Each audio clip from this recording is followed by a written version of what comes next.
कथा राजा र पोशाक। मूल लेखक हान्स क्रिस्टियन एन्डरसन। नेपालीमा अनुवाद गर्ने गोपीकृष्ण काफ्ले। धेरै वर्ष पहिलेको कुरा हो। एउटा राजा थिए। उनलाई नयाँ कपडा लगाउने ठुलो सोख थियो। उनी नयाँ नयाँ पोसाक बनाउँथे र त्यसमा ठुलो धनराशि खर्च गर्दथे। योभन्दा बढी उनलाई खेल, पार्टी, मनोरञ्जनका साधनको प्रयोग तथा शिकार खेल्न जान पनि मन पर्दैन थियो। उनलाई नयाँ नयाँ कपडा भए पुग्थ्यो। जतिखेर उनी नयाँ नयाँ पोसाक लगाउँथे त्यसपछि धुमधामसँग उनको सवारी चल्थ्यो। नयाँ कपडा लगाएर त्यसलाई देखाउन मानिसहरूको अगाडि जान कहिल्यै छोड्दैनथे। उनी यही मौका कुरेर बस्थे। ती राजासँग हजारौं किसिमका पोसाक थिए जसलाई उनी प्रत्येक घण्टामा फेर्ने गर्थे। जसरी सामान्य तरिकाले अरू देशमा कहीँ कुनै राजालाई भेट्न जाँदा भन्ने गरिन्छ, राजा राजबैठकमा बसेका छन्, ठिक त्यसै गरी यी राजालाई भन्ने गरिन्थ्यो, राजा आफ्नो कपडा गोदाममा बसेका छन्। उनी राजबैठक भन्दा कपडा गोदामलाई मन पराउँथे। एक दिनको कुरा हो। राजाको दरबारमा 2 जना ठगहरू पुगे। उनीहरूले आफूलाई कपडा बुन्ने कारिगर बताए। उनीहरूले राजासँग भने, हजुर, हामी एकदमै सुन्दर कपडा बुन्न सक्छौँ। यी कपडामा एउटा गुण यो पनि छ कि मूर्खहरूले यसलाई देख्न सक्दैनन्। यसरी सजिलै पत्ता लगाउन सकिन्छ कि कुन मूर्ख हो र कुन होइन। राजाले सोच्न थाले, आहा, यस्तो कपडाले धेरै काम दिन्छ। यदि मसँग यस्तो कपडा भयो भने म सजिलै यो कुरा पत्ता लगाउन सक्छु कि मेरो दरबारमा काम गर्ने नोकर चाकर कुन मूर्ख र कुन बुद्धिमान छ भनेर। राजाले तुरुन्तै आदेश दिए, मलाई पनि यस्तै कपडाको पोसाक तयार गर्नु। अनि राजाले ढुकुटीवालालाई बोलाएर भने, तिनीहरूलाई धेरै धन दिनु जसबाट तुरुन्तै काम सुरु गर्न सकियोस्। ती ठगहरूले 2 वटा तान बनाए अनि तिनमा काम सुरु गर्न थाले। जबकि तानमा न त ताना थियो न त बाना नै। तैपनि तिनीहरू काममा लागिरहेका थिए। उनीहरू बारम्बार महँगो रेशम, सुन र चाँदीका तारहरू माग्दथे अनि तिनलाई आफ्नो सन्तुषमा राखेर जान्थे।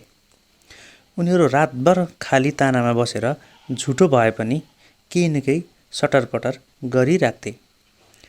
केही दिनपछि राजाले सोचे, हेरौँ तिनीहरू कस्तो कपडा बुन्दैछन्। फेरि बारम्बार यो सोचेर डराउँथे कि म मूर्ख भनेर प्रमाणित भएँ भने के गर्ने।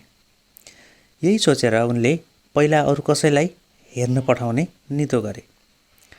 यतिखेरसम्म सहरमा जताततै खबर फैलिसकेको थियो कि राजा अद्भुत किसिमको कपडाको प्रतीक्षामा बसेका छन्। कुरा चल्थ्यो, उक्त कपडा राजाले लगाउन थालेपछि आफ्ना छिमेकीहरूमा कुन कुन मूर्ख छन् पत्ता लगाउन सजिलो हुन्छ रे। राजाले आफ्नो पुरानो मन्त्रीलाई यो कामको लागि छाने, किनभने ऊ सबैभन्दा बुद्धिमान तथा समझदार थियो। बुढो मन्त्री एक दिन त्यो घरमा गयो जहाँ ती ठगहरू काम गरिरहेका थिए। उसले देख्यो कि उनीहरू एकदमै छिटो छिटो काम गरिरहेका छन्, तर 2 वटै तान खाली देखिन्थे। मन्त्रीले तिनीहरूलाई अलि हकारेर भने, यहाँ के भइरहेको छ? यी तानमा त म एउटा पनि रेशमको तार देख्दिनँ। ती दुवैले एकैचोटि भने, हजुर मन्त्रीज्यू, अलि नजिक आएर हेर्नुहोस्, हेर्नुहोस् हाम्रो कलाकारिता कस्तो देखिन्छ। अनि उता हेर्नुहोस्, यी फुलबुट्टाहरू कस्ता छन्, कृपया अलि ध्यान दिएर हेर्नुहोस्। यस्तो राम्रो कपडा हामीले आजसम्म तयार गरेका थिएनौँ। बुढो मन्त्रीले हेरिरह्यो तर उसले केही पनि देखेन। उसले सोच्यो, यो के हो? के म मूर्ख हुँ? के म मन्त्री बन्न लायक छैन? यसैले होला कपडा मैले देख्न सकिरहेको छैन। त्यतिखेर एउटा ठगले मन्त्रीलाई सोध्यो, भन्नुहोस् मन्त्रीज्यू, तपाईँ त केही पनि बोल्नुहुन्न, के तपाईँलाई हाम्रो कपडा मन परेन?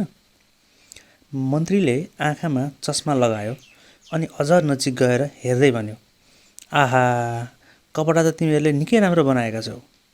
अनि रङ त झन् कति मिलेको देखिन्छ। यो हाम्रो मुलुकमा कलाकारिताको त नमुना नै हो। अहिले नै राजालाई गएर सबै वृत्तान्त भन्छु, काम पनि छिटो र निकै राम्ररी भइरहेको रहेछ। व्यवस्थापूर्वक मन्त्रीले गरेको आफ्नो प्रशंसा सुनेर 2टै ठगहरू खुसी भए। उनीहरूले अझ अगाडि बढेर मन्त्रीलाई अरू बेवकुफ बनाउँदै कपडाको तारिफ गर्न थाले। मन्त्रीले ध्यान दिएर सबै कुरा सुन्यो र राजालाई वृत्तान्त सुनायो। ठगहरूले अरू सामान र पैसाको माग गरे। तुरुन्तै सबै कुराको व्यवस्था भयो। राजाले अर्को पटक एकजना दरबारको मान्छेलाई नै पठाए। दरबारिया त्यहाँ गयो। उसको पनि मन्त्रीको जस्तै हालत भयो, तर ऊ पनि आफूलाई मूर्ख बनाउन चाहँदैनथ्यो। यसैले उसले पनि राजालाई ती ठगहरूको कपडाको प्रशंसा सुनायो। पुरै सहरमा के खबर फैलियो भने राजाको अद्भुत कपडा तयार हुँदैछ। यसै बीच एक दिन राजा मन्त्री र केही दरबारिया लिएर कपडा हेर्न गए। उता ती ठगहरूलाई पनि थाहा थियो कि राजा आफै कपडा हेर्न आउँदैछन्। त्यसपछि उनीहरू अझ हतारमा काम गर्न थाले। बाटोमा मन्त्री र त्यो दरबारिया उक्त कपडाको प्रशंसा गर्नमा व्यस्त थिए। जब राजा कपडा बुन्ने ठाउँमा पुगे तब उनलाई पटक्कै विश्वास भएन। उनले आफ्नो आँखाप्रति नै विश्वास गर्न सकेनन्। उनले मनमा नै सोचे, यो के भइरहेछ, कस्तो अचम्म, मैले कपडा किन देख्न सकेको छैन, के म मूर्ख हुँ र राजा बन्न लायक छैन? तर यो कुरा उनी अरूलाई बताउन चाहँदैनथे। उनले तुरुन्तै भने, आहा, कपडा त कति राम्रो तयार भएछ, यस्तो काम त मलाई खुब मनपर्छ। राजाले नै कपडाको बारेमा प्रशंसा गर्न थालेपछि अन्य दरबारिया त झन् किन पो पछि पर्थे। उनीहरूले पनि कपडाको प्रशंसा गर्नमा एकले अर्कालाई उछिन्न थाले। हेर्दा हेर्दै दुवै ठगहरूलाई संसारका ठुला कारिगर मान्न थालियो। दरबारका मानिसहरूको राय सल्लाह अनुसार ती ठगहरूलाई तुरुन्तै राजाका लागि एक पोसाक तयार गर्ने आदेश दिइयो। साथै ती दुवैलाई दरबारिया कारिगरको सम्मान पनि मिल्यो। केही दिनपछि राजाको सवारी निकै धुमधामले हुँदै थियो। त्यस दिन त्यही कपडा लगाएर जनताका अगाडि जाने व्यवस्था मिलाइएको थियो। ठगहरू रातभर काम गर्दै बसे। हावामा कैँची चलाउने र सिलाउने काम गरेको नाटक गरिरहे। फेरि एकछिनपछि निकै खुसी हुँदै चिच्याए, लौ, राजाको नयाँ पोसाक तयार भयो। उनीहरूले झुटो भए पनि कपडामा स्त्री लगाउन थाले। कपडा लिएर ठगहरू दरबार गए। हात उठाउँदै राजालाई भने, सरकार, यही हो हजुरको पोसाक। यो यति हल्का छ कि मानौँ माकुरोको जालो हो। जतिखेर सरकारले यसलाई पहिरिनु हुनेछ त्यतिखेर लाग्नेछ भने मानौँ मैले त कुनै कपडै लगाएको छैन। यति हल्का छन् कि यी कपडा, सरकार, हजुरलाई त यो कपडा यस्तो सुहाउने छ कि हेर्नेहरू हेरेको हेरै हुनेछन्। दरबारियाहरूले पनि होमा हो मिलाए, जबकि कारिगरसँग कुनै कपडा नै देखिएको थिएन। ठगहरूले भने, सरकार, हजुर आफ्नो कपडा उतार्नुहोस् र ऐनाको अगाडि उभिनुहोस्, हामी नयाँ पोसाक सरकारलाई पहिराइदिन्छौँ। राजाले एउटा लामो कुर्ता छोडेर सबै कपडा खोले। ठगहरूले राजालाई नयाँ पोसाक लगाइदिए र शरीरमा रहेको कुर्ता पनि खोल्न लगाए। राजाले लाज मानी मानी कुर्ता समेत फुकाले। सबैजना आहा आहा भन्दै कराउन थाले। यतिखेर राजा पागल जस्तै देखिएका थिए। शिरमा मुकुट थियो अनि शरीरमा कुनै वस्त्र थिएन। साथमा छाता ओढाउनेहरू उभिएका थिए। ऐनाको अगाडि राजा अचम्मका देखिए।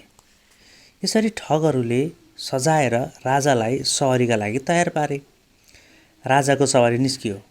राजा बारम्बार आफ्ना दरबारका मानिसहरूसँग पोसाकको बारेमा सोद्धथे। सबैले पोसाकको निकै प्रशंसा मात्रै गर्दथे। राजाका पछाडि पछाडि राजाको लत्रिएको पोसाक उचाल्दै हिँड्ने दुईवटा नोकरहरूलाई अरू शास्ति भयो। यसपटक जब उनीहरूले कपडा उचाल्न खोजे त्यतिखेर उनीहरूको हातमा केही पनि थिएन। उनीहरू पनि आफूलाई मूर्ख बनाउन चाहँदैनथे। त्यसैले पहिलाको जस्तै गरी कपडा उठाएर हिँडेको अभिनय गर्दै पछि पछि लागे। यसरी निकै सजिएर राजाको सवारी चलिरहेको थियो। गन्जी र कट्टु मात्र लगाएका अर्धनग्न राजा बढी सान दिँदै एक एक पाइला अगाडि बढाउँदै थिए। मानिसहरूले बाटोमा पनि राजाको नयाँ पोसाकको प्रशंसा गरे। कुनै पनि मानिस आफूलाई मूर्ख बनाउन तयार थिएनन्। राजाले लगाएको कपडा देखिएन भने मूर्ख होइन्छ भन्ने सबैलाई थाहा थियो। तर एउटा बच्चोले जब यो देख्यो तब ऊ चुप लागेर बस्न सकेन। उसले भन्यो, ए हेर त, राजा त नाङ्गै छन्। हो उनले त गन्जी र कट्टु मात्रै लगाएका छन्, अर्को बच्चाले भन्यो। बिस्तारै बिस्तारै यो कुरा अरूले पनि भन्न थाले। जब राजाको कानमा यो कुरा पुग्यो तब राजा बडो मुस्किलमा परे। अब उनलाई यसरी अर्धनग्न हिँड्न लाज लाग्न थाल्यो, तर उनी के नै पो गर्न सक्थे र। सवारी रोकिएन, पहिलाको जस्तै शानका साथ राजा दरबारसम्म पुर्याइए। मानिसहरू मुख लुकाएर हाँस्न थाले। तर यसपछि राजाको नयाँ नयाँ कपडा लगाउने पागलपन भने सधैँका लागि समाप्त भयो।